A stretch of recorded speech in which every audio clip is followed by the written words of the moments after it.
Tim, can you hear us? Yeah. Thank you.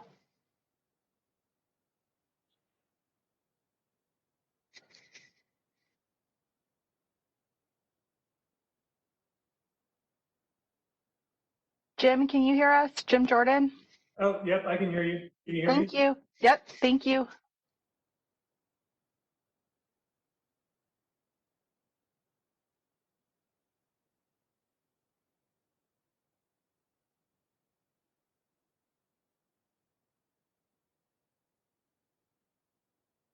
PJ, can you hear us?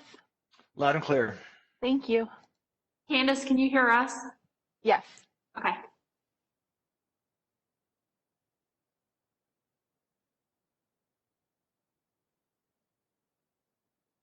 Christy, when you're ready, we can start. I'm ready. Has it started on YouTube? It has. Are we 100% sure?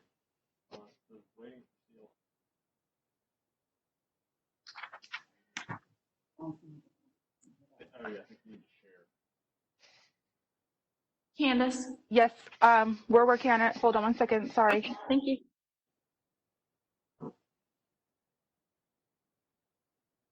How do you get to it on YouTube? Charlotte HDCB? It's on we have a City of Charlotte planning YouTube page. I'm not quite sure what I can send the link. okay. We'll email you the link. Okay. I always have to watch a government proceeding and report on different perspectives, opinions. They were watching county council last night. Everybody agreed on everything. So we're not really voting on anything either. well, we'll be talking. We'll be talking about that. And so they different opinions, Yeah. different ideas about Yeah. how something meets the guidelines, Right. something should be done. Yeah, we're going to be talking about the townhomes. Yeah. Yep. Are we ready? I think we are. We are previewed in YouTube, but we're trying to figure out why it's not currently streaming. Okay.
We're live and ready for you to start, Christy, whenever you're ready. Okay, thank you, Candace.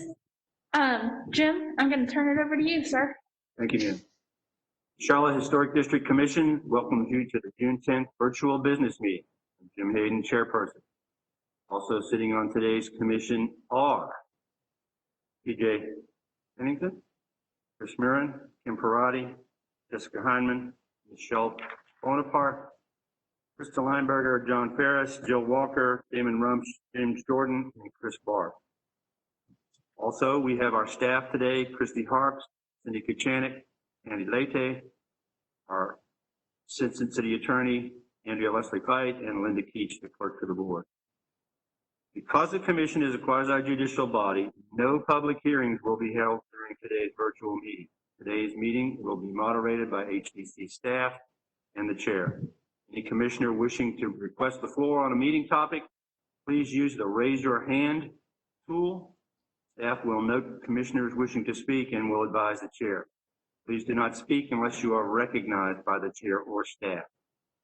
For everyone participating in today's virtual meeting, we ask that you follow these guidelines.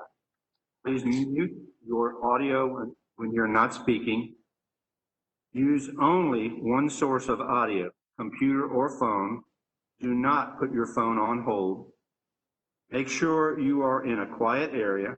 Please turn off or silence other electronic devices and do not speak over the person talking or you will be asked to leave the meeting. Please use your raise your hand tool. Do I need to say that again? Please use your raise your hand tool. Jim, could you tell us how to use, I don't see a raise your hand tool on my screen. Sure. If you look at the bottom right-hand corner, very small, there'll be a hand. See it? Okay. Or look at the bottom of your screen.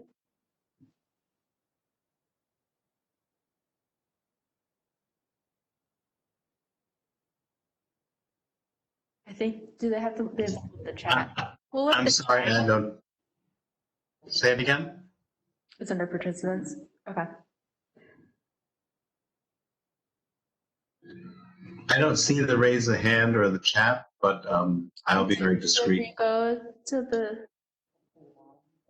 So hey, Christy, yes, it's an icon at the bottom of your screen, Damon. It looks like a little head, a person with 3 dashes. it's hard for me to see. Looks like a little head and shoulders with 3 dashes. Do you see that? I'm sorry, I don't see that. I see, Click on your screen. Click on your Hmm? screen. Okay. Do you see the menu that comes up at the bottom?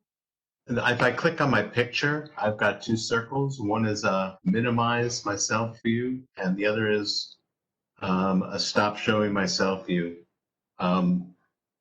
Should I be in a different view on the screen? I don't think you should click on yourself. I think you should click on the main screen. Okay.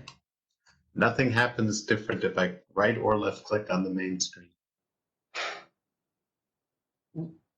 I will just be very discreet in how I let you know I would like to speak.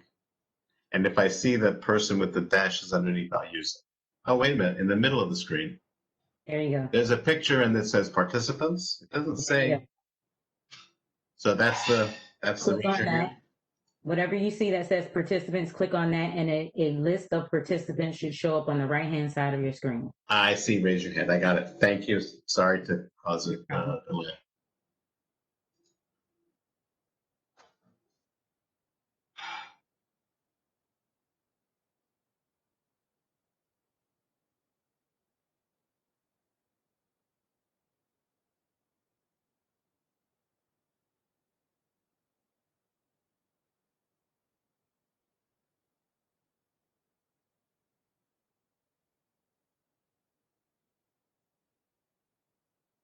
Candace, Yes.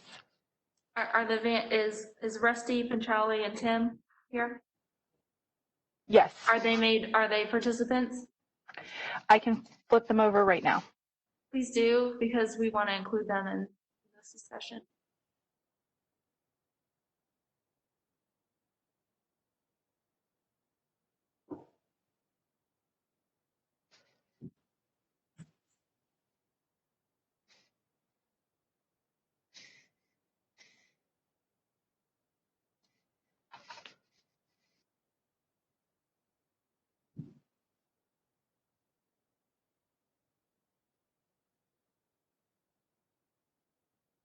Christy, all 4 members are now panelists.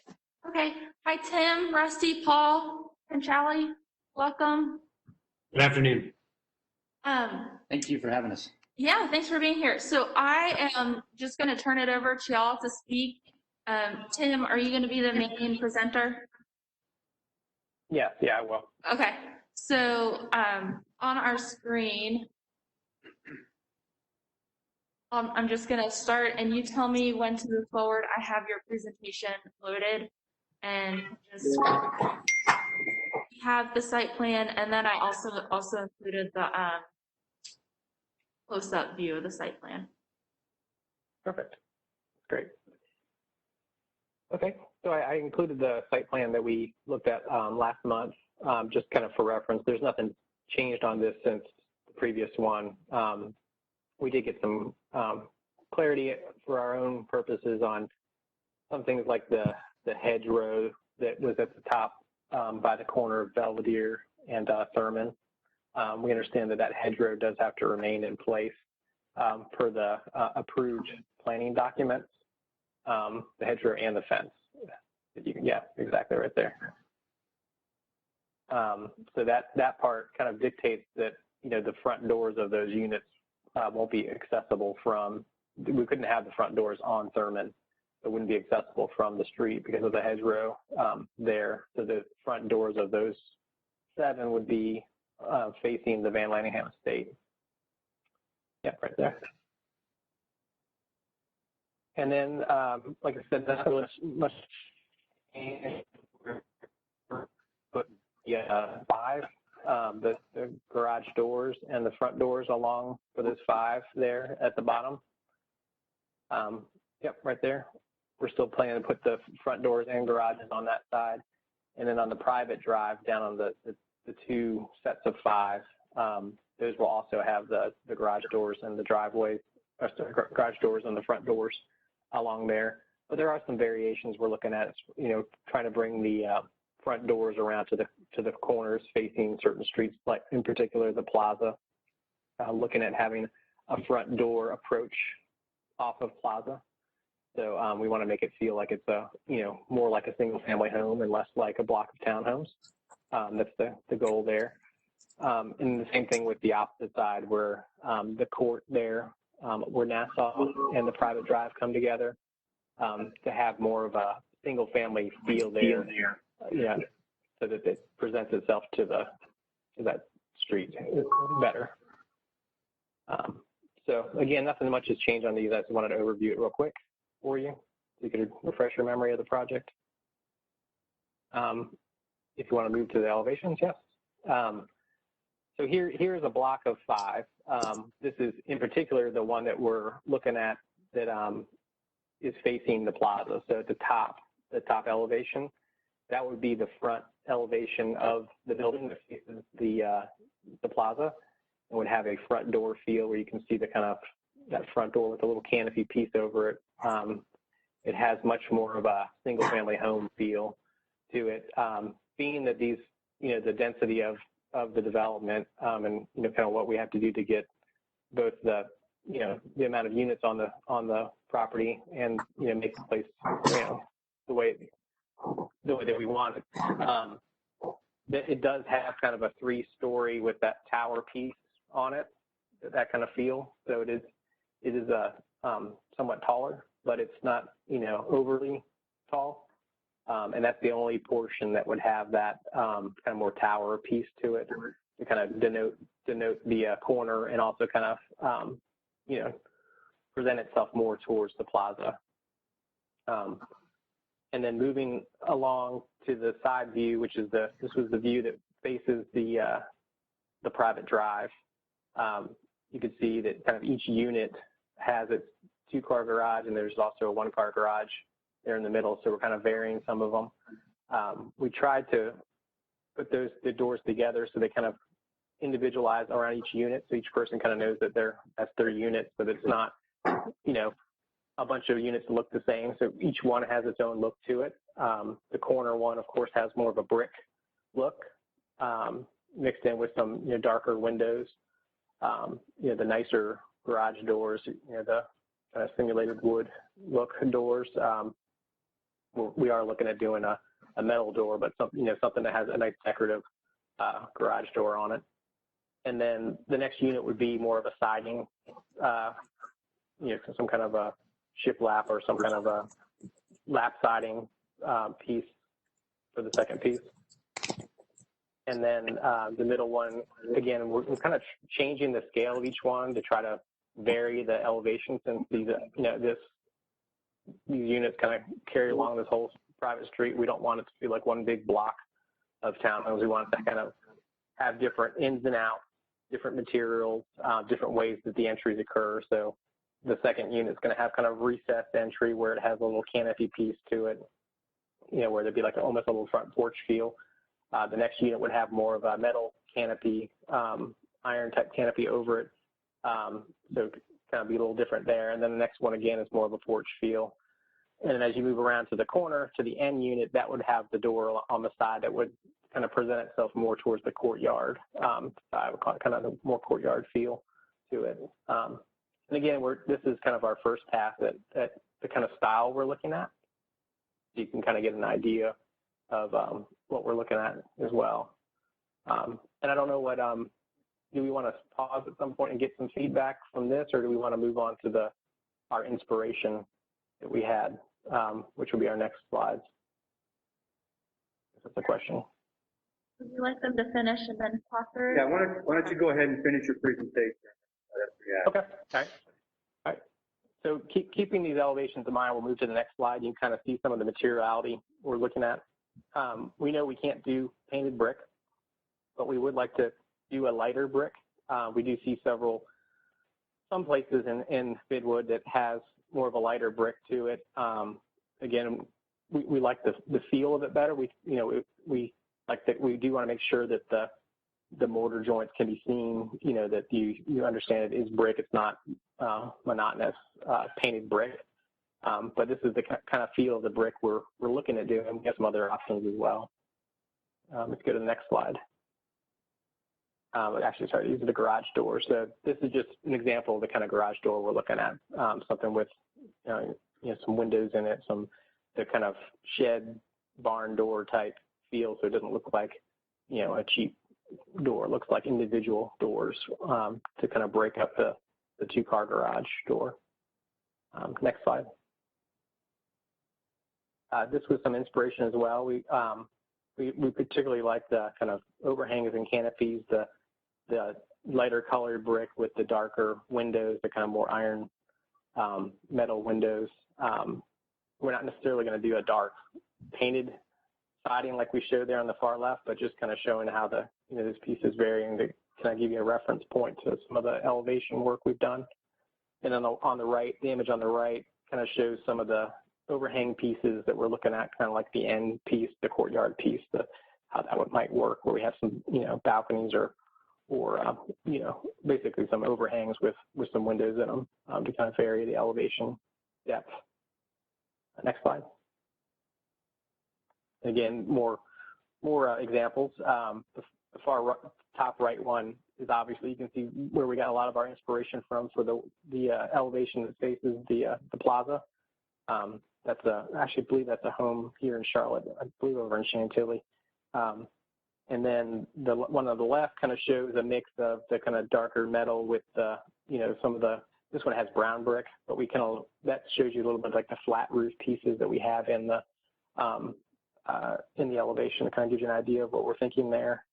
And then the bottom piece is the orangery that exists on the site that's very close to our buildings. It's actually I believe it's on our property, or maybe it's not on our property, but a little close to it. But it kind of trying to blend all the, what they're doing there, but also, kind of bridging between, the Van Lanningham estate and the new modern, more modern office building that's going to be adjacent to this as well. So we're kind of a mix, blending those materials. That's pretty much it, I believe. Oh, this was the elevation heights showing the different pieces here. I think this was from the previous submittal we're looking at. So we're going to take into consideration the scale of our buildings as it relates to the Van Lanningham estate. And, because I'm sure the Van Lanningham has to kind of stay present as the main focus of it. So. Yes, we do not have a streetscape for the plaza. So this is Belvedere across the street from Van Lanningham, and then Thurman Place is behind Van Lanningham. Correct. So Belvedere, this is the big house on the corner of Belvedere, the Colville House. That's that streetscape, and then the other streetscape is looking at Thurman. And those were part of the previous, mainly because of heightened context, especially when talking about the relationship of the parking and the doors facing the alley. And I will order the one for the plaza. That's great. Okay.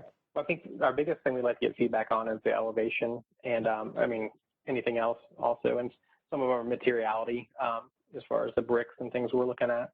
So if anyone has any comments or questions? I'll open it up. Use your raise your hand button. If you wish to make comment, please. EJ? Yeah, hi, can you hear me? Yes. Great. All right, so just a couple of comments. My first comment is I absolutely see the relationship from your inspiration pictures back to your design. That's great. However, we need to see inspiration from historic structures within the historic district and how that relates back to your design. That's really the key, right? How can we have this multifamily project relate to how multifamily projects were done 80 plus years ago?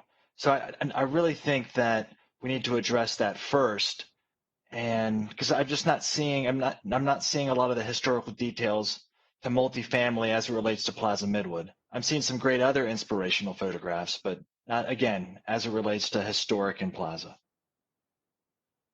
Okay. And just another comment. I know I mentioned. I just want to make sure it's clear.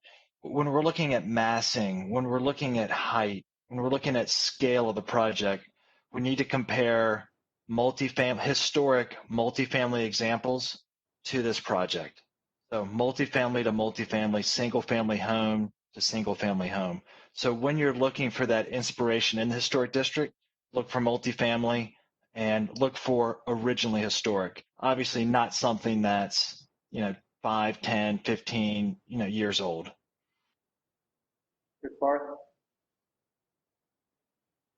Does the, someone else raise their hand? Because of the height of the proposed elevation versus, say, like several structures surrounding, like the Van Landingham.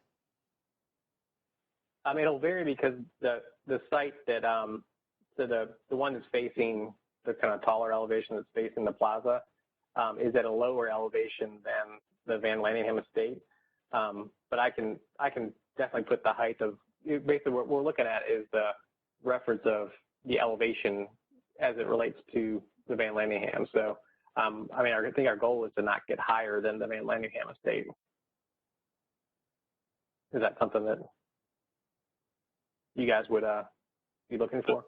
So typically when we look at these buildings in street elevation, we like to follow that topo line down, referencing the elevation versus doing a datum line straight across. I'd be curious to see how this building elevates on the landscape compared to the larger buildings on the line. To me, it seems a little very tall. I'm not sure that we have that kind of line. Yeah, our goal would be to try not to overpower the estate. And since the property is, I can't remember how far down below the estate it is, but it is a significant amount below. I'm not sure if you go back to the site plan, you can find a elevation height on there or not. Can you go back on the slides?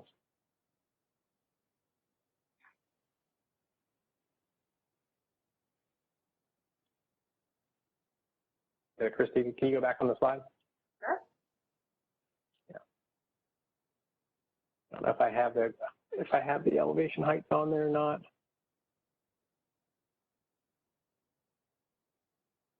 No, I don't. They're not on there. But yeah, we can definitely show you that.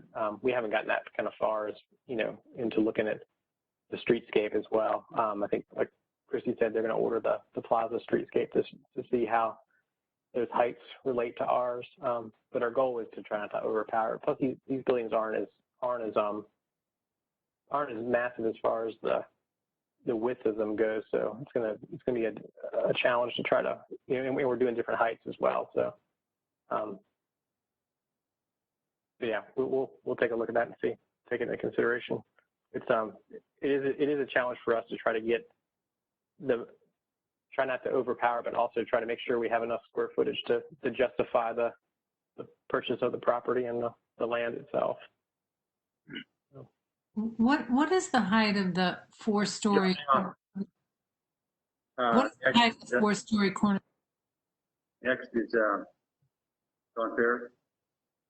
Yes, okay, so just to clarify, the Van Landingham estate sits higher than the apartment. Is that correct? Than the proposed new construction, correct?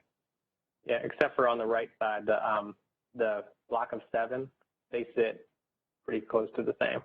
But is it not true that the proposed new construction would, for the most part, block the view of the Van Landingham? View from where? From, say, across the street. No, it would not. I mean, over here. Who's got the plan? Me. Okay, to the right of, just go to the right of the screen. Keep going, right here. That's outside the district. That is outside the district. Yes, sir. The Okay. district ends right here. Okay, how about down below? This is in the district. This is not in the district. Okay, are you saying then that we have no jurisdiction over the facades facing the, Oh, no. I'm not saying that. I'm just letting you know where the district line is. It's right here. okay, well, I guess that is, okay, that, I mean, but we cannot require the applicant, what you're saying is you cannot require the applicant to respond to that, what is across the street, is that correct? To respond to that character that is So, not in the district. in the past, the applicant has used the existing conditions of what falls along Thurman as justification for why parking would be on this street pace. This building, I believe, is new construction and not a historic building. There are historic buildings across the street. This is within the district. If these three are not, but they're still historic buildings. What street is that? This is Belvedere right here and the plaza. That's Plaza, okay. Mhm. Okay, so, right, so the Van Landingham is facing Plaza, correct? Correct. Right, got it, okay. Yep. Okay, what about below, is that within the district, right here, yes, where you are now? Yes, so what this is, there's an existing house right here that they are demolishing. And there's a house, I believe, right here that's not in the district. And they are running. Yes, Is that a street there where your cursor is? This is a street, this is a new private drive that's providing connectivity between the plaza and Nassau. And this parcel, oh, my mistake, this parcel is not within the district. Okay, so there is no These are- street down there. This is Nassau. Okay, got it. Okay, yeah, okay, so that, all of that being said, I guess I would really like to piggyback on what PJ was saying in terms of even though this is sort of an odd situation, I think that the inspiration, in order to meet the guidelines for context and character, I think the inspiration needs to come from the district. And I want to make sure that we're not asking the applicant to create what a former director of this commission used to call fake old. In other words, we don't live like people lived when houses were built 80, 100 years ago. But there are some characteristics that are worthy of being brought forward, whether it's massing or detailing or whatever. I think I would like to hear how that responds to the historic architecture in the district. I think a good approach for this applicant would be to look at the guidelines for new construction and go down each one and tell us how, this is how we met massing. This is how we met scale. This is how we met, I mean, literally what is it? There's 10 requirements there in the chart. You know, this is how we successfully achieved each one of these requirements, and that would really help us to be able to evaluate how whether or not this project complies with the guidelines.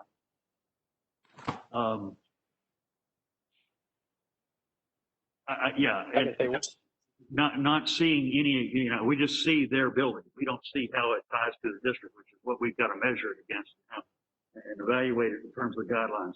So we're not getting that information. Those are my comments. Damon? Yeah, hello.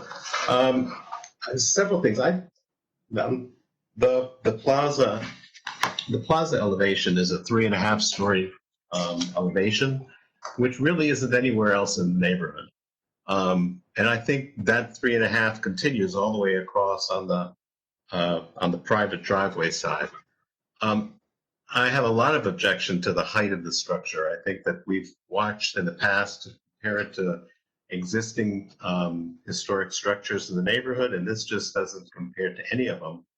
The Van Landingham is only one house in the entire neighborhood, and this is actually closer to some of the other houses, and it needs to relate to what's in the neighborhood as much as it does to the Van Landingham estate. So my first comment is that the plaza elevation is too large. It's too tall. I don't think it fits our guidelines for that height. As for the private driveway, I kind of like that elevation in terms of the variations in facades, in scale and materials, roof lines. I think that's good. But here again, we're at 3.5 stories. And I have a problem with that. It's not as a public view as the one on the plaza. So I think it should merit some flexibility, the garage doors facing the street and that. But I still think that the height of it is problematic. The garage doors also are very horizontal. They need to at least attempt to look like carriage doors that have more of a two individual doors that are married together rather than just moldings put on top of a very wide garage door.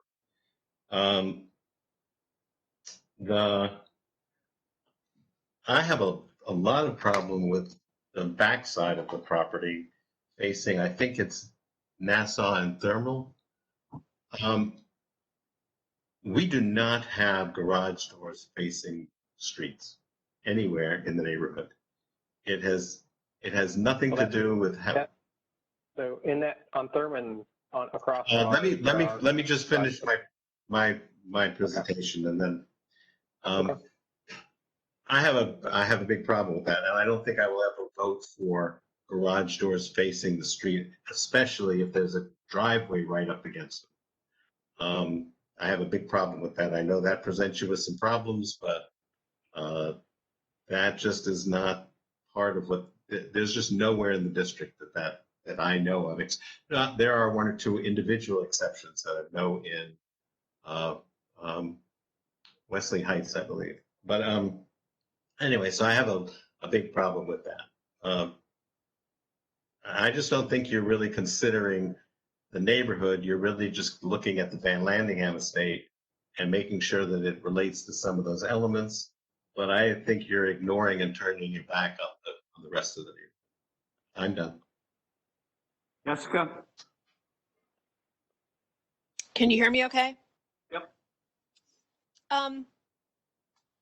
My response, honestly, I mean, I think that this presentation is really beautiful and attractive, but my response is actually the bigger picture of the Van Landingham sort of being the iconic landmark and centerpiece of Plaza Midwood. And we've had lots of conversations about this as it relates to Wadsworth and Wesley Heights. And I think it would be very difficult to approve the height of the plaza facing elevation in light of the fact that the mandate to this commission is to preserve the character of the district and honoring the character of the Van Landingham as the iconic landmark property in Plaza Midwood is really a major aspect of that context. Though Van Landingham is also set very far back on the property. Christy, if you can go back to the site plan. I mean, if we were to produce a 3D model of this site with the 3.5-story elevation up against the plaza and the Van Landingham set, you know, almost aligned with the 6th unit back, I think it would just really overwhelm the character of the Van Landingham. I think that's really my big picture perspective on it is the Van Landingham still needs to read as the iconic landmark that it is in Plaza Midwood.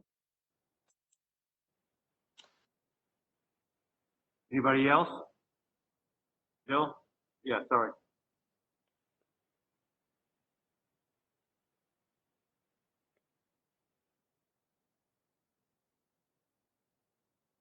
Bill? Oh, did you say Jill? Yep. Hold on. Four-story feel, can you hear me? Yep.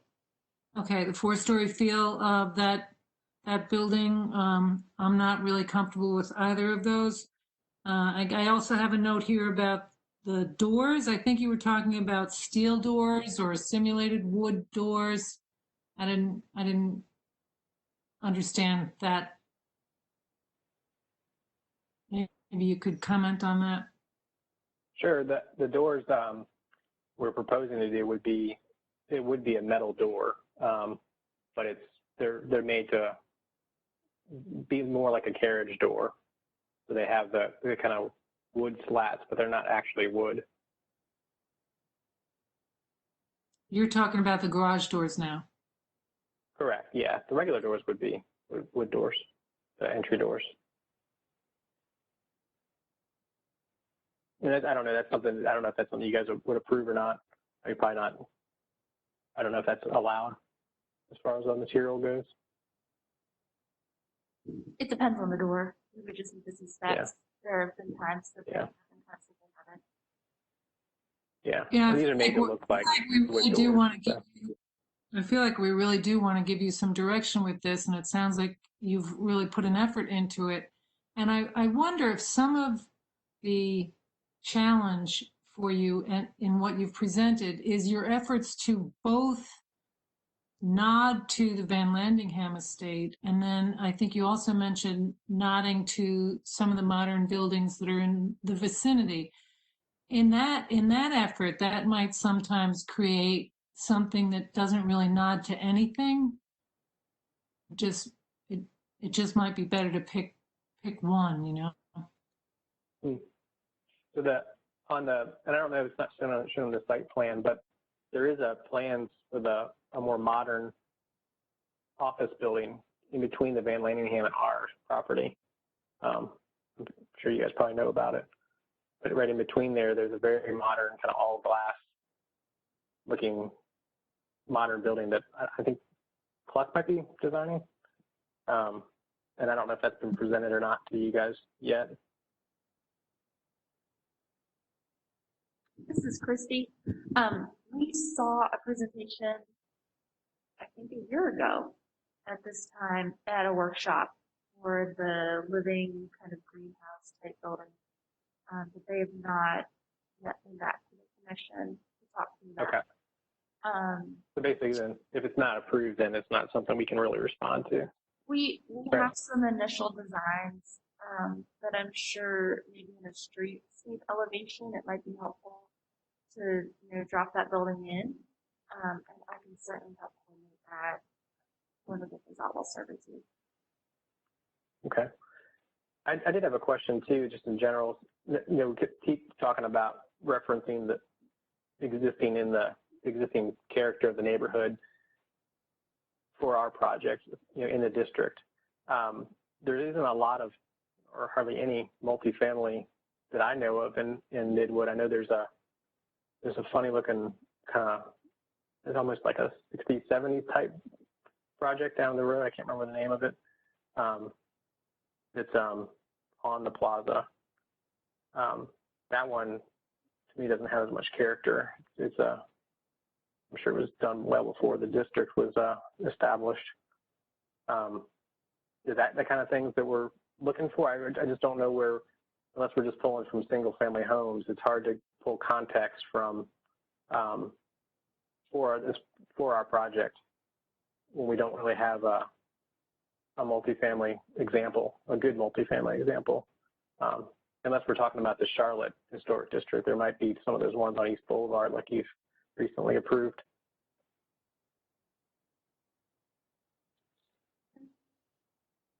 You know, I know PJ made that comment about comparing it to other multifamily, and I would tend to agree. I don't, I don't know Plaza Midwood block by block all that well, but I think I think you're right. It would probably be very difficult to find anything to pull from the few multifamily. You might be able to, but it just seems what my recollection is there's not a whole lot. So I would go with the character of any architecture that's in the historic district. Now, Jim, can I go ahead and I wanted to amend the comment that I made earlier, if I could. Go ahead. Okay. Thank you. And I was talking about pulling from the character of the district now, and since that conversation has come up, is how are you responding to the Van Landingham, which is a landmark? I think you could go as the architect, you could go either way with that, but you have to say, okay, we're going to respond to these elements, this massing, these detailing from the neighborhood, from the historic district surrounding, or we're gonna use the materials and the massing, the fenestration that the Van Landingham estate has. We're gonna respond to that. Now, I do remember the Cluck design that was presented, and if I remember correctly, the whole idea of that design was it just disappeared into the landscape, and that's about as respectful to the Van Landingham as you can be. I had a historic preservation officer with the state once tell me when you're dealing with historic properties, the architect needs to sort of put his hat in his hands and be respectful to that which is historic. So, for instance, one way of doing that might be to use the same materials as Van Landingham and some of the massing, but just tone it down and let that stand taller than everything else that is surrounding. So those are my comments. I think you could go either way in terms of deciding where to pull the character from. PJ? Yeah. Just to add on what Mr. Ferris was saying, look for multifamily in Plaza for your inspiration. And if you strike out, start expanding that search into the other historic districts. Again, the key is, historic multifamily. Start in Plaza, go look in Wilmore, look in Dilworth. Again, basing your design based on something that's a year, 5 years, 15 years old is most likely not gonna work.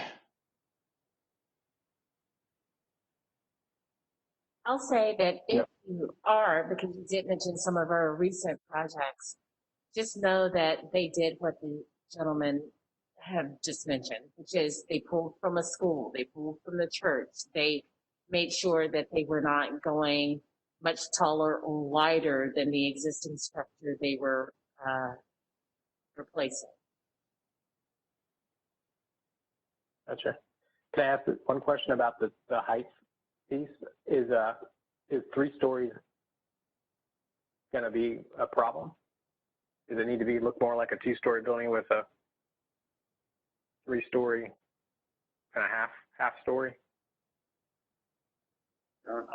I mean, the only way that we can even begin to answer that question is for us to for you to show us the proposed new construction relative to the context. I mean, and say, this is what we have and we think it works because of this. I mean, we are unable to make a generic statement in my opinion, that 3 stories just won't work. I mean, we have to see it relative to the setting. No. Jim, could I respond to that question? Yeah, go ahead. The height of the building needs to respond to the buildings around it. So to my knowledge, there are no three-story buildings around us. So for me, I'm not sure how you can put a 3-story building there. And then you have I think yours is 3.5 stories. It's not even just 3 stories. And if you start looking outside of the Plaza Midwood area, you can find some fairly large buildings. I think it needs to relate to things that are fairly, I mean, you can widen a little bit, but to go to other districts to try to find a building that fits in this neighborhood, I think is a stretch. Now, there is that multifamily that's down the street, very, very rectangular, and it is not a typical building of Plaza Midwood, and is definitely not at the era that the neighborhood was built. So there's no question in my mind that 3.5 stories is too high for this location.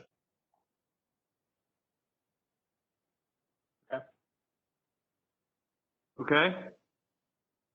Any other comments for our applicants? This is Jessica Heineman. I'll echo actually 2 of John Ferris's comments. I think it's impossible for us to answer that definitively without seeing all of the streetscapes. I suspect that once we have all of the streetscape evidence, it will not support 3.5 stories, but there's no way to definitively answer it without that exhibit. But also, I think John's advice just to take a list of the, I think 11 new construction guidelines. What's that on page 6.12 or something? And literally just use it as a checklist. And in the presentation, find the exhibits or create the exhibits that you would need to graphically represent compliance with that checklist. 6.1 in there.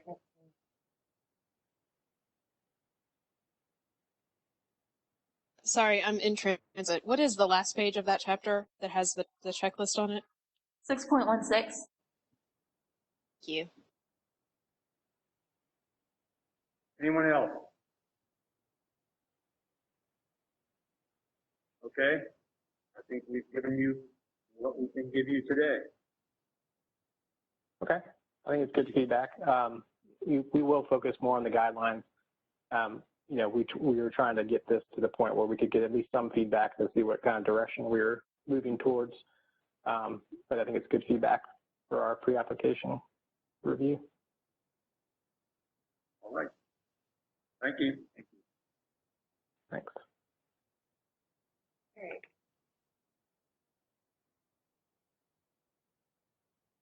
Everybody read the minutes? Jim, this is Jessica Heineman. I read all of the minutes from start to finish. And me too. This is Damon. I know, you can't believe it. They looked great to me. Okay. I will entertain a motion. I move to approve the February 2020 meeting minutes. Do you need a separate motion? Yes. Or May? I move to approve the February 2020 meeting minutes. I second. This is Damon. Okay, moved and seconded to approve the February meeting minutes. We need a roll call, please. Roll call vote, everybody.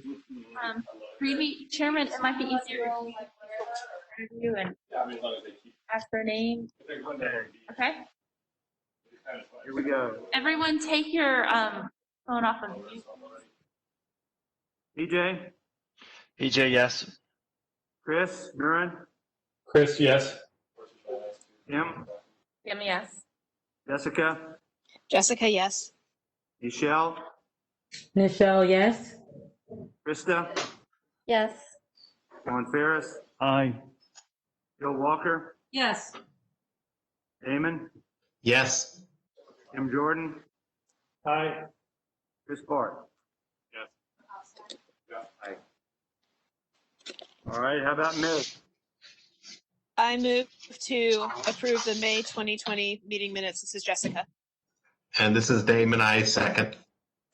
Moved and seconded by Jessica and Damon to approve the business meeting minutes. Any discussion? If not, PJ, PJ, yes. Chris Mirren, Chris, yes. Kim, Kim, yes. Jessica, Jessica, yes. Michelle, Michelle, yes. Krista, Krista, yes. John, Aye. Jill, Yes.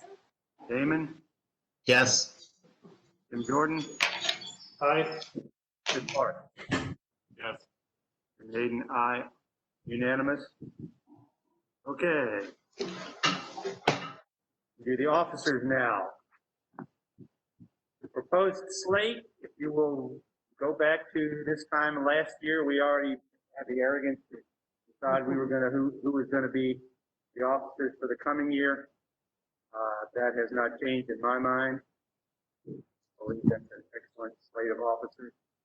So I would entertain a motion that we accept the slate of officers. This is Jessica. I move to accept the slate of officers. Damon, move second. Moved and seconded to accept the slate of officers as presented. Kim for chair, PJ for vice chair, Jessica for second vice chair. Do we have any other discussion or nominations?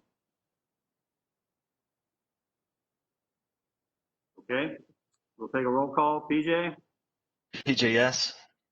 Chris Mirren, Chris, yes. Kim, Kim, yes. Jessica, Jessica. Can you hear me? Jessica, yes. Okay, Michelle, Michelle, yes. Krista, Yes. John? Aye. Jill, Yes. Damon, Yes. Tim Jordan, Aye. Chris Bart. Yes. Tim Hayden, yes. Unanimous. Congratulations. Okay. There goes the neighborhood. Oh, look out.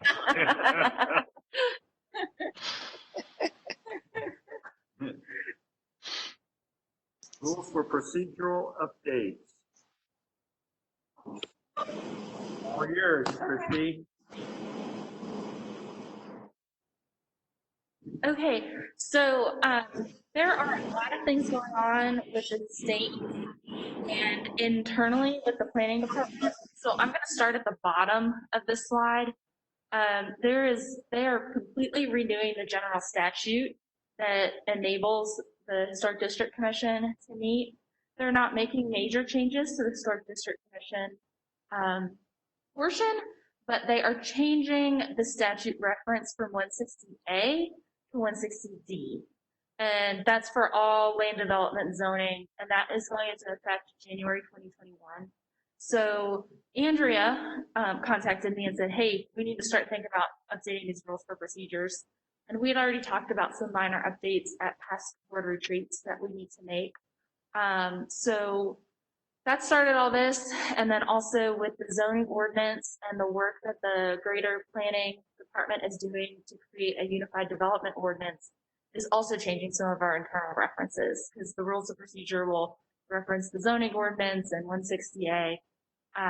So with that, Andrea and I have started looking at the rules for procedure and just making sure that, I guess they haven't had a full update in a number of years. And Andrea is also doing this with all of her other boards and commissions that she supports.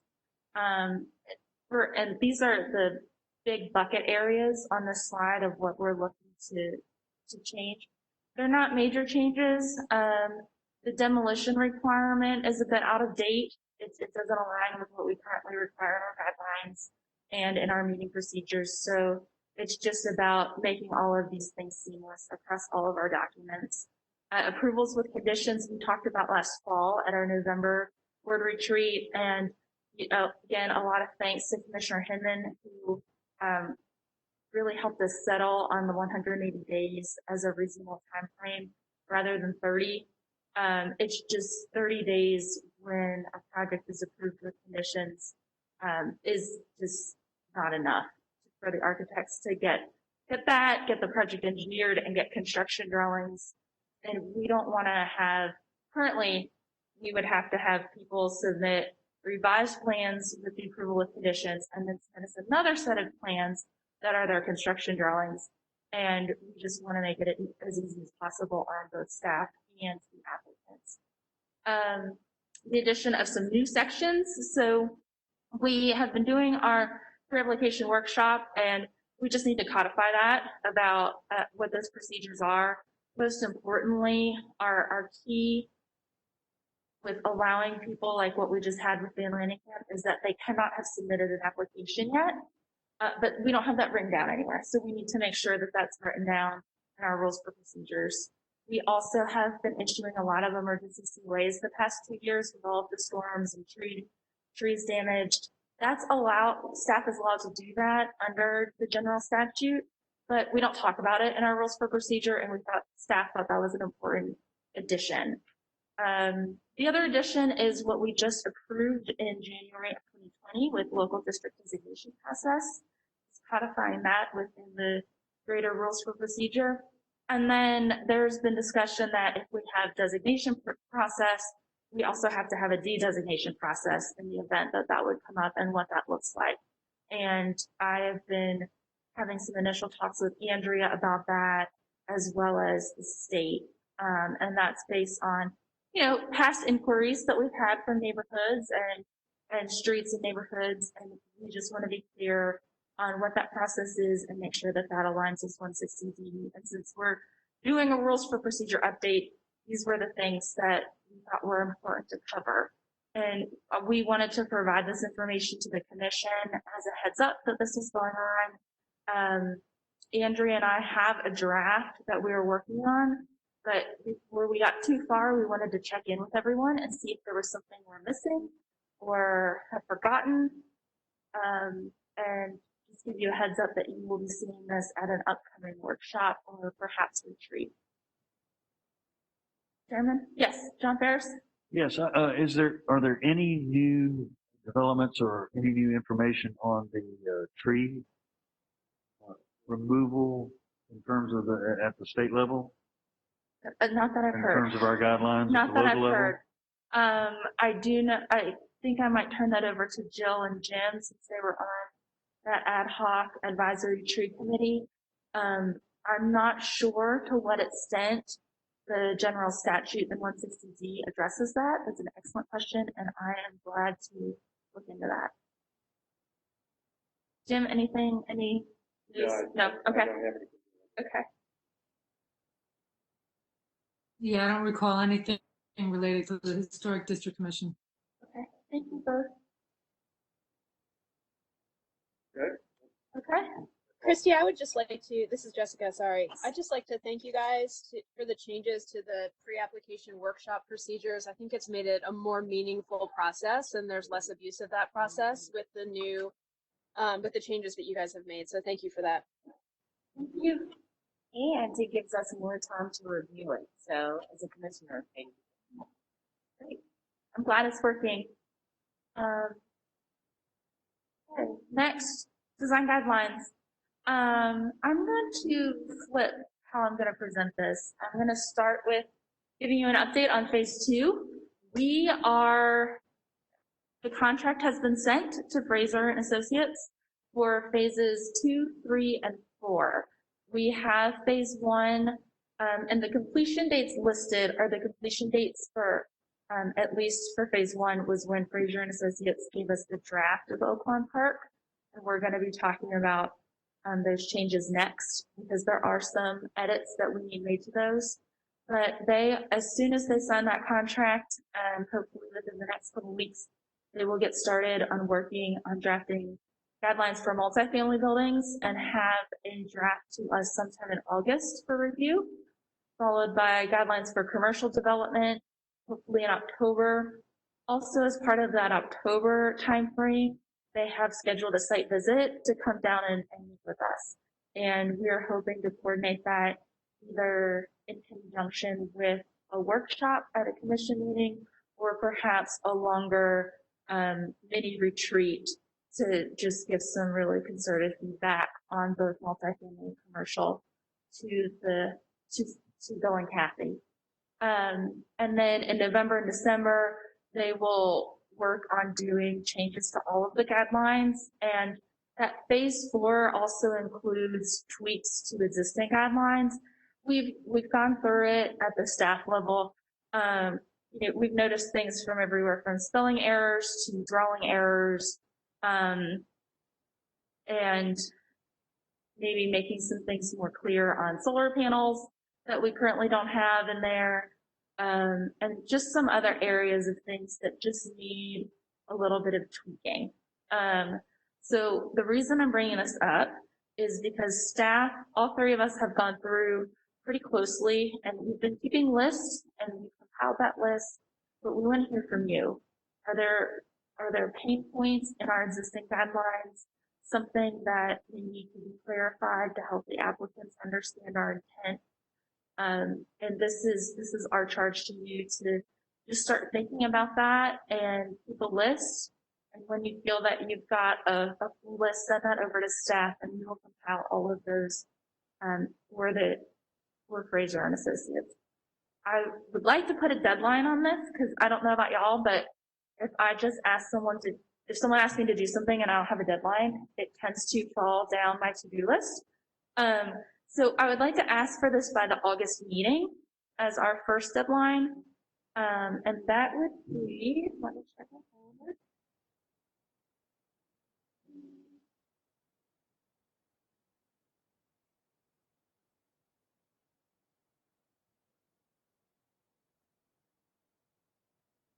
The 12th. August 12th is y'all's deadline. And it's just updates to the guideline book, the current guideline book. Any questions? I mean, given the current budget situation and COVID crisis, I am really thrilled that we have been able to encumber these funds under this current budget year, because had we not waited to next year, this would have been to the chopping block. So I would just like to thank some of our administrative staff and my boss, who really helped us make sure that we got this finished up. So. Christy, I have a few comments on the Oakland Park. Yes, that's next. Should I say something, or should I let you introduce it first? I'm sorry. That's okay. Yeah, so with Oakland Park, staff kind of did the same thing. We sent out the clean version of the design guidelines to everybody. Jessica, I know you're in travel mode today, so thank you for sending your comments ahead of time. But we didn't want to influence your thoughts one way or another based on our thoughts. And I just do want to open this up for general discussion. And if there are really specific critical changes, we're glad to talk one-on-one as well. But Damon, I welcome you. I will turn the floor over to you. Okay, I'll try to make it quick. In the very beginning, it mentions the mid-century modern, and most of the mid-century modern. So there's mid-century modern, and then there's Oakland Park. Right. It looks to me like Oakland Park has mostly small houses. That there are not a lot of the ranch, the split level, and the bi-level houses. So unless I'm wrong about that, and in fact those three architectural styles are in Oakland Park, it was a little confusing to introduce those three architectural styles in this section. So you don't have to respond now, but I just was a little confused as to why that was in there, unless those architectural styles are in Oakland Park.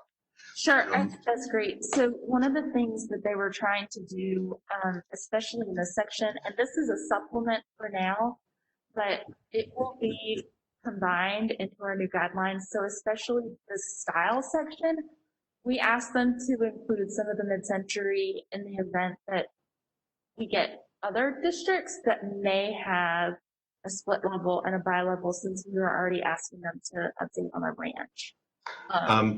And the only reason I felt that was in this section of the guideline under Oakland Park is that it invites renovations that might go toward that kind of design, as opposed to being a little more restrictive about staying as a small house. Okay, yes, agreed, well received. Yes, go ahead. I only have two other items. Okay. One is page 6. There's a discussion about the porch and being really a front stoop and a planter. And so a hypothetical, if someone were to want to turn that planter into part of a front porch, is that planter a real important feature of that front porch, which is what it sounded like, and therefore it's really, you wouldn't want to turn it into front porch, or is it kind of flexible? And that was kind of just a question that came up as I was reading through that. And then the last one was on page 9, when they were talking about the awnings, color became, they talked about not having certain colors. And we've never really, I don't think except painting brick, we've never really addressed color. And I'm not sure that should we start there? Yep.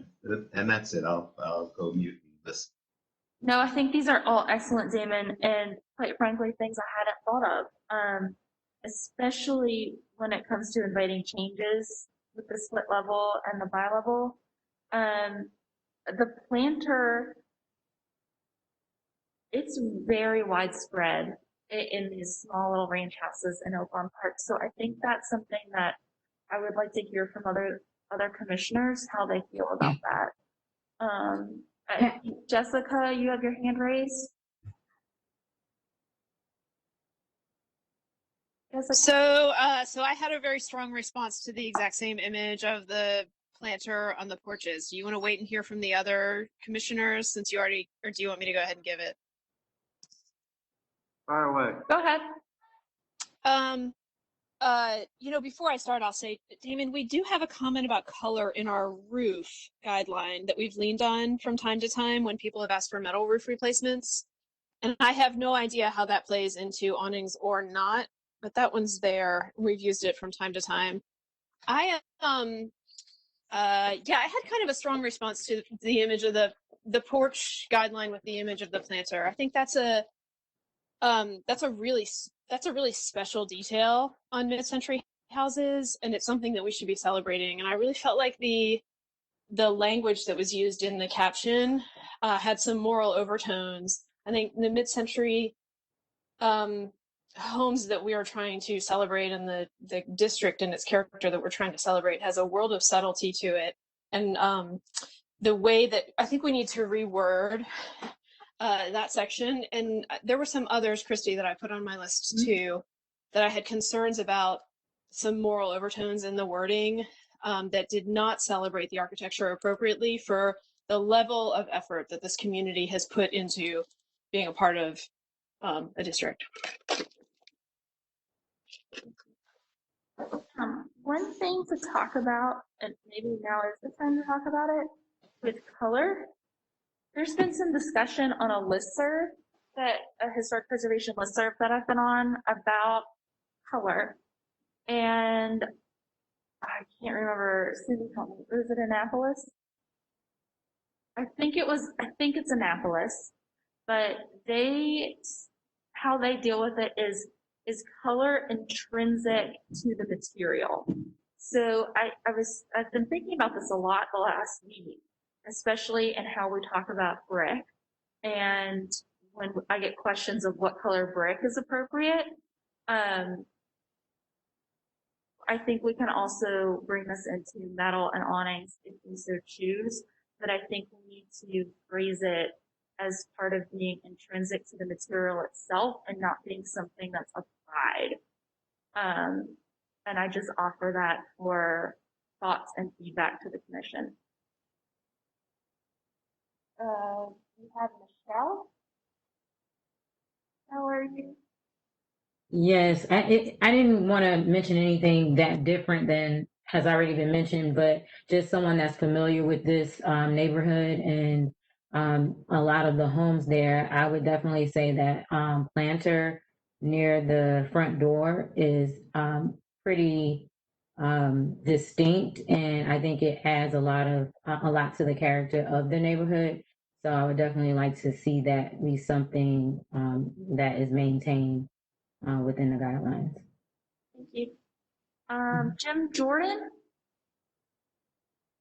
Hey, Chrissy, just more of a question to try to understand. So you were looking to create these guidelines that are a little bit more all encompassing than just Oakland Park. And I know you had a note under the one picture that shows garages on the front of the house. Are you thinking about trying to find another picture that references kind of garages on the front of the house? What page do you see that on, Jim? It was on page 4, the last house. Yeah, you're right. This isn't from Charlotte. Yeah, it said use a Charlotte example. I guess I was just trying to dive in there. Were we expecting to? I have no idea. That's excellent. Thank you. Good eyes. That does lead me to something that I did want to share that staff noted. If you look on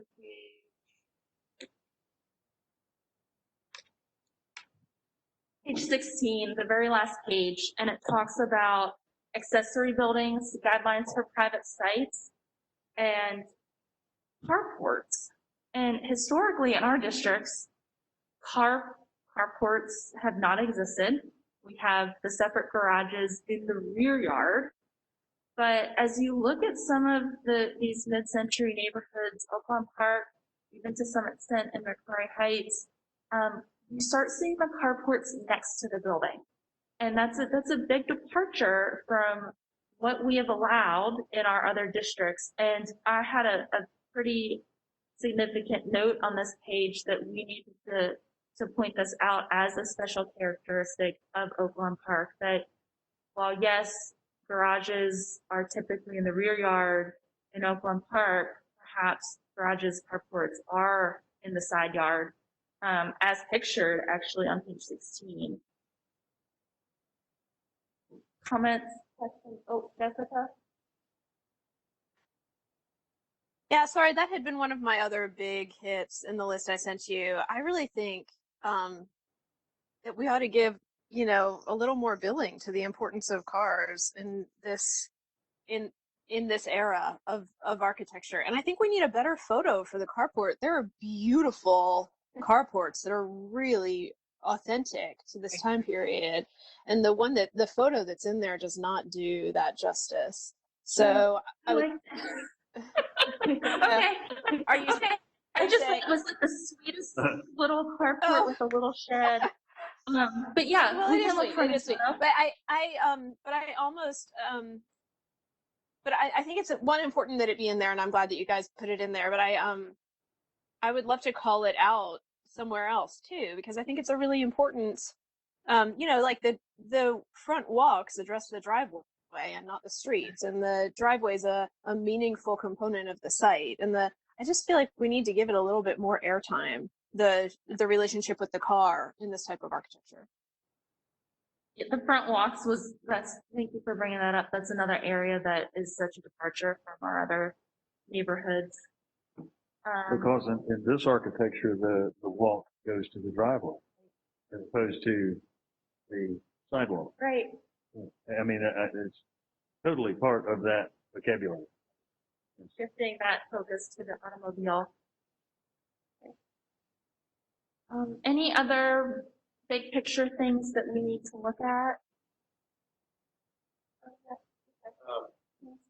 I'm not really sure the paint color should come into play here. I mean, if you look at a lot of mid-century, you look at a lot of mid-century awnings specifically, and looking at these carports as well. Some of them came with pre-finished color on them and that sort of thing. I mean, you've seen blue and white stripe, green, all sorts of colors. So I don't think we should really regulate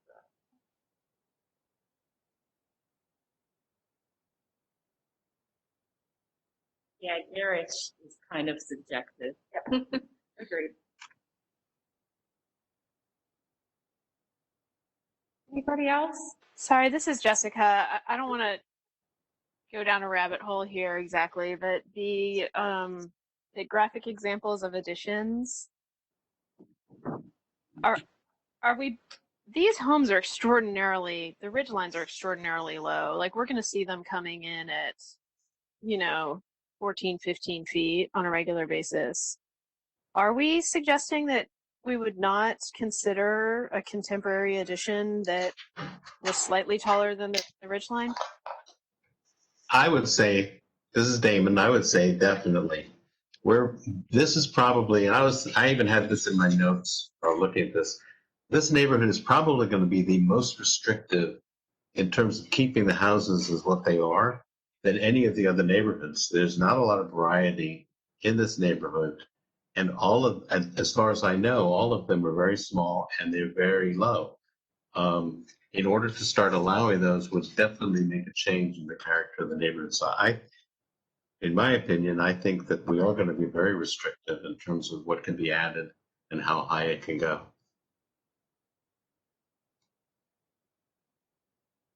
Jessica, did you have examples in mind of what you're thinking of? Because I think it's hard for maybe, it is for me at least, to visualize what you mean by.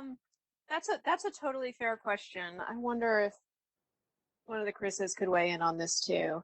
I do not, or if John Ferris, one of the other architects, John Ferris, maybe could speak to it. I do not have a specific example in mind, and I think Damon makes a really fair point. I think what it more than I didn't want to rule out that possibility by the graphics that we're presenting in the guidelines, but I'm not really sure what the answer is. But more than that, I know that we had run into it on a couple of times in recent years where the way that the height and ridge line restriction is written has led us to create some contradictions with other guidelines. And this maybe falls into your last phase guideline revision, and maybe it's something we discuss later. But we had talked about like a very small variance in ridge height rather than a strict reading of it. I don't think this is the place for that. And I think David makes a really good point. But I think it's going to be incredibly challenging. Yeah, I would like to weigh in on that. I mean, along with we were talking about the automobile, the carport, the sidewalks, and all of that. I think, this era was moving out of the city. You go to this neighborhood and buy a car or walking. We lose a lot of detail because you're not walking and looking at people. You're driving by at 35 miles an hour, probably even more. The lots are larger. The houses began to sprawl out. It's just a different. And I think to start adding second stories, it not only aesthetically, but in so many ways, it really flies in the face of what this architecture is. I mean, it's like I say, it's more to it than just the aesthetic. It's the history. So that's my feeling. I agree. And, we say this all the time that each district, although they're all historic, they all kind of speak a different language. They have their own culture, their own feel to them. And so this is no exception to that. And Jessica and I were talking about this a couple of weeks ago, to your point, John, that historically things were a little different. It was really about the car. So to highlight the things that make this particular neighborhood different, but still historic, I think is really important.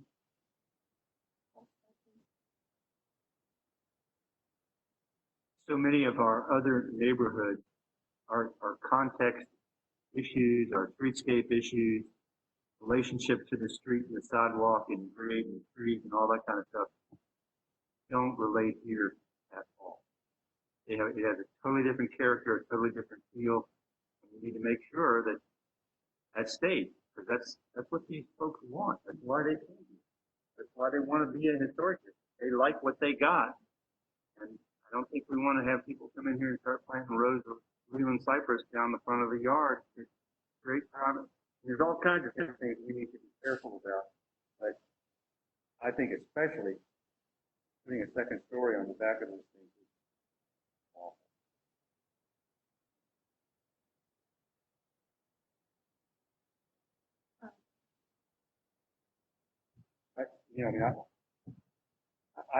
One thing I would like to propose is that you try to make some kind of an arrangement where the commission takes a field trip and Love it. goes out there and sees all of this together collectively.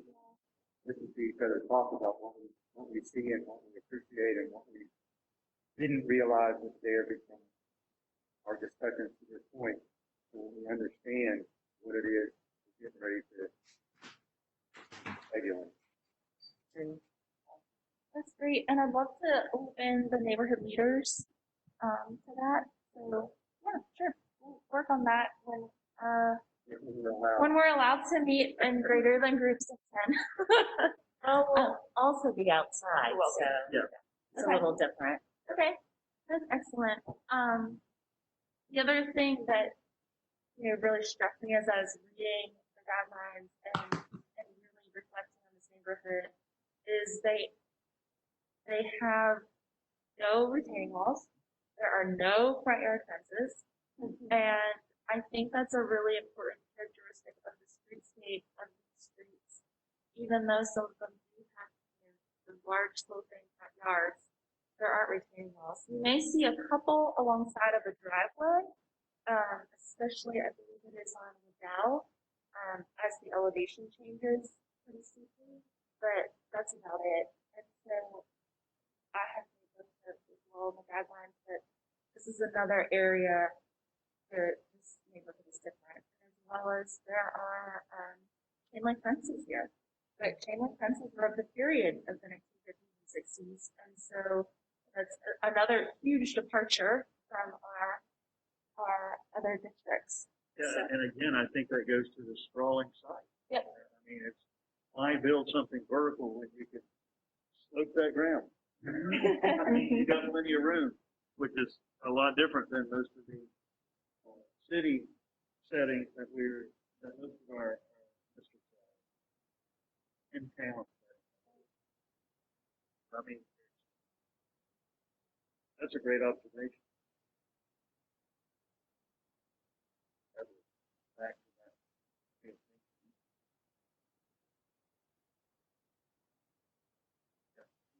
Hey, we talked about this before, so just putting it out there for us to discuss at a later date.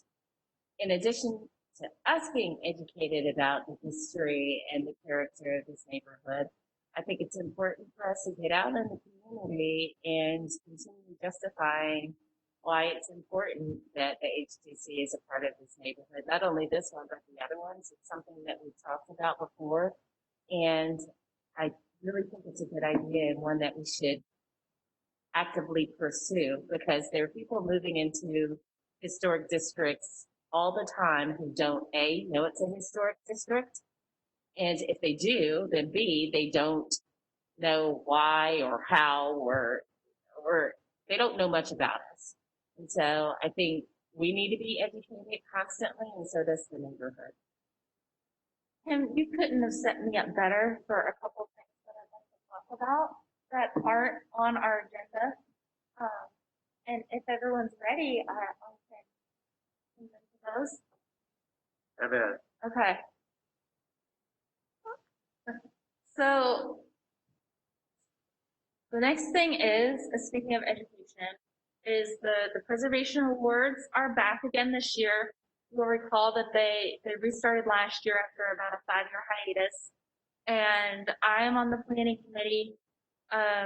We are moving to an online awards ceremony because we don't think by August 20th we're going to have the ability to gather in large groups again.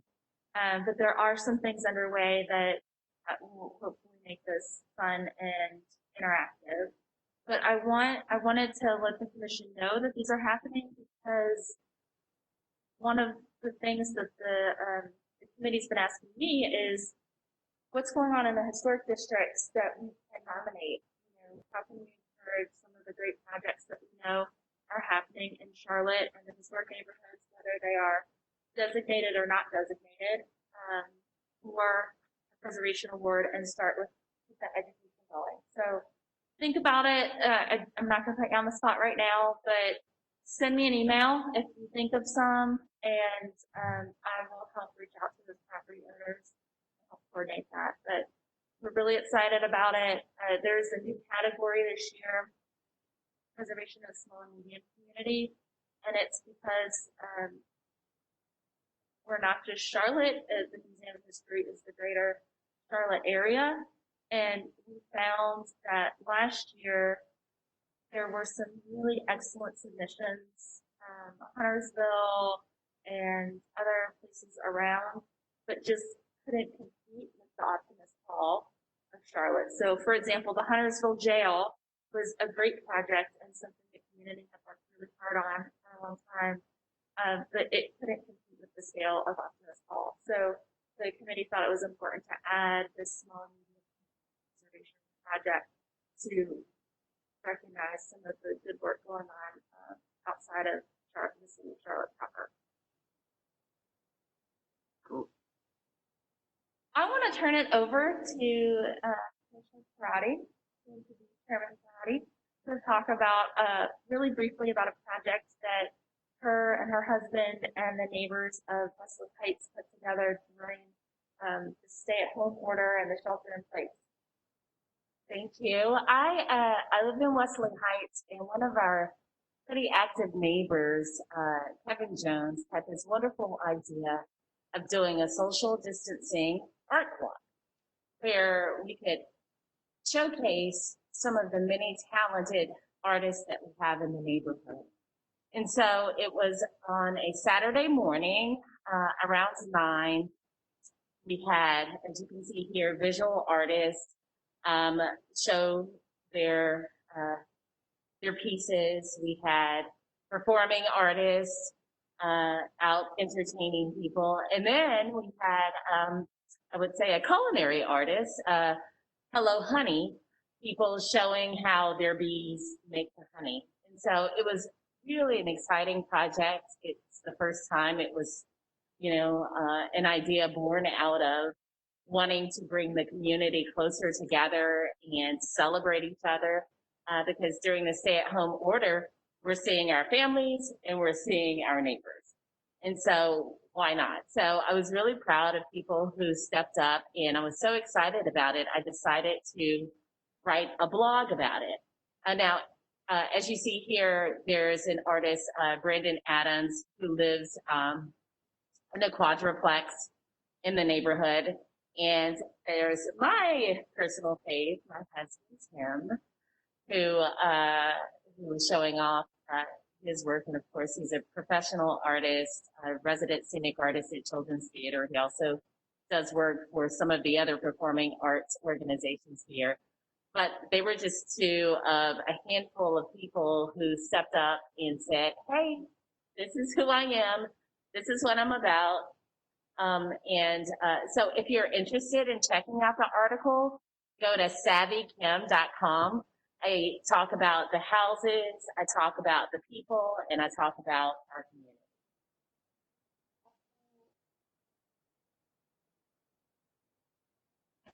Yes. Love it. Thank you, Chrissy. So I talked to Jessica Hyman, Commissioner Hyman, about taking historic homes and making them fit a modern day lifestyle. I found that a lot of people in my particular neighborhood, when they come to this fork in the road where they're having children, or maybe they're downsizing, or they have some special need that makes them want to either move or do something to their home, they're having to make a choice about what to do and how to do it. And so I spoke to Jessica Hyman at length about that. So she will be the subject of my next blog. And Jessica, I don't know if you can hear me, but I just want to let you know I just found my other computer died. And so I was very happy that I saved our interview to the cloud. So I just got it and I was able to listen to it last night. And I'm really excited about moving forward on the article. So that should be coming out in the next 2 or 3 weeks. Well, Kim, it was just really fun. It was really fun talking to you that day. So I love what you're doing with this blog. I think it's so cool. Thank you. Thank you so much. And I was really happy to have such an expert to weigh in on some of the things that I know people want addressed.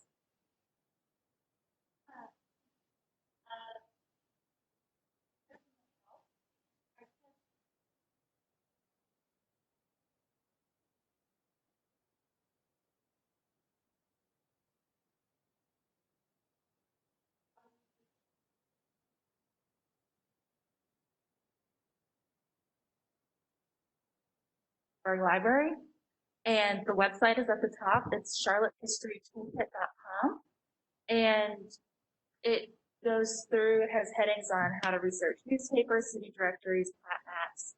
He even has a small video with an example from Oaklawn Park of how to do this.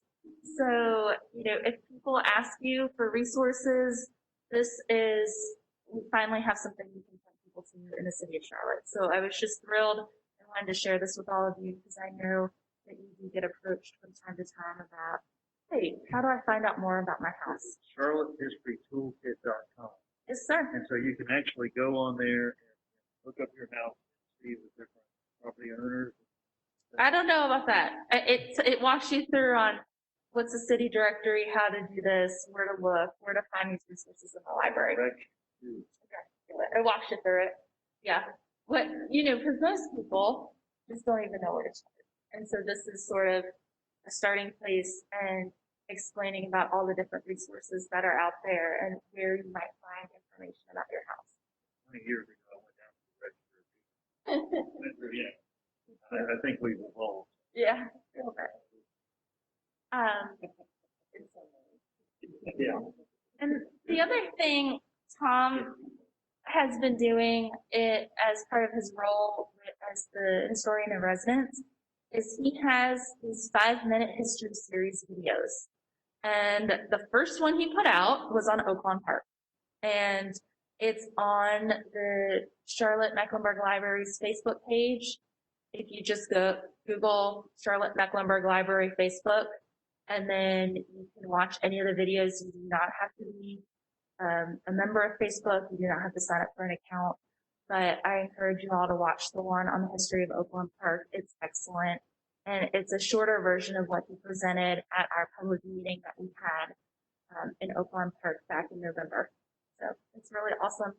And then he also has put together some new walking tours on his History South website. So he has one specifically about the history of the Plaza Midwood Historic District. And he put these up because he knew people were looking for things to do while they were having to stay at home and couldn't go on tours. He can't give them. And this is his way of getting all this information out so people can take advantage of it.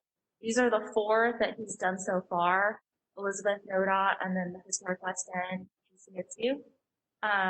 He also has linked to other walking tours that are out there, including, I believe he has a link to the 4th Ward walking tour and some that Center City Partners and Landmarks have put together. But these are the 4 that he has offered. So just, getting the information out there and letting you know that these exist. So who knows when it might come in handy. And then we have one last thing. Does anyone, before we go to this last agenda item, does anyone have anything else they want to add or discuss or talk about? No? Okay. So lastly, we want to thank John Harris because John has been with us for the past 3 years, and he's been an invaluable member of this commission with his knowledge of history and architecture, and Dilworth and John, this is a picture of a certificate that you will be receiving. We have a certificate and a small gift for you, but we would like to do a more formal presentation when we can all get together. But I didn't want to let your last meeting go by without saying thank you. And just thank you for being such an advocate of preservation for the city of Charlotte and being such a support personally to me, my role, and to the commission. So just thank you so much. And thank you. And thank you. And thank you for you and all of the staff and all of the commission for what you do and how you do it with passion and with desire to do it the right way. It's been these past 3 years have gone by very quickly, and it's been my pleasure. It's been I've really enjoyed this time, and I've been proud to be a part of this group. And I'll hopefully bring a few projects through every now and then, and I won't be a stranger. And I implore you to make me go by the guidelines, just like you would anyone else. Keep me honest. But thanks for everything as well. Thank you so much. And I'm sorry we couldn't do something No more. problem. That's just saying that. It's very nice. I appreciate it. We'll have you come back and do something more in person. I mean, yeah. Okay, great. Anybody, is there anything else for the good of the order? This is Damon. I just want to say a quick something. Yes, sir. Jim, thank you for chairing this commission for I think it's 3 years or so that you've done it. You've done a great job, and thank you. Yes. Thank you. Here. Thank you. Yes. You're not going to make motion. Indeed. Yeah. I'm sure you'll expect me to. Yeah. What goes around comes around. Yeah, I knew I was going to hear from you, buddy. Have 3 years worth built up. Well, as you know, the situation with COVID is fluid, and we are waiting to hear from the governor when phase 3 will start. Phase 2 currently is scheduled to go through Friday, June 26th. And I hope we learn before then that we can gather in groups greater than 10, just in time for our July 8th meeting. So we hope that until then, everyone stays well and keeps up the good work and continues to be advocates for preservation. Hey, Christy, to that point, do we have a big queue of projects waiting for us? I'm sorry, what did you say, Jim? Just curious, do we have a big queue of projects that are waiting for us to do the review of? Yes, we do. Yes, we have, we probably have 35 or 40 projects. However, they are broken up into different meetings. I will probably be asking the commission to hold a special call meeting or two. Ideally, I would like to hold 2 meetings in July to try and get us caught back up. There is a chance that we may be able to, we did not have a ton of applications for June or July. But of course, agendas always depend on continuances and getting through the preceding agendas. So I don't know if we can do this in 3 meetings or if we are going to need 4 to get caught back up. And that's including regular meetings. So our next regular meeting is July 8th.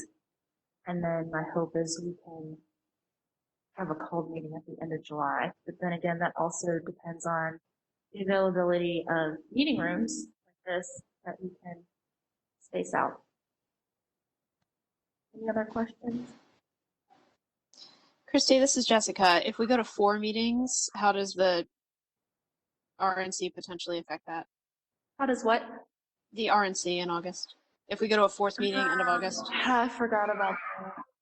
Well, I don't know that it's being held here, is it? Yeah, the business part. As of this morning, they were saying Jacksonville, but Okay, Jacksonville, Yeah. nomination, speech, and all that stuff, okay. business part of the, Well, all of this to say is, I am looking at every possible scenario and nothing's set in stone. For all we know, the governor could not come out on the 26th and say, you know what, no, we're extending the safer at home, no more than 10 people gathering. And then we kind of figure out a way around that. So I'm looking at options if he does that. I'm looking at options if he lets us gather in groups of 25. But I think your RNC is it's well received and well taken. Thank you. okay? Okay. We've reached the end of the agenda. Does anyone else want to discuss any other business? Hearing no, the meeting is adjourned at 2:45. Good job. Thank you, everybody. Thank Thanks. you. Bye-bye. Thank you.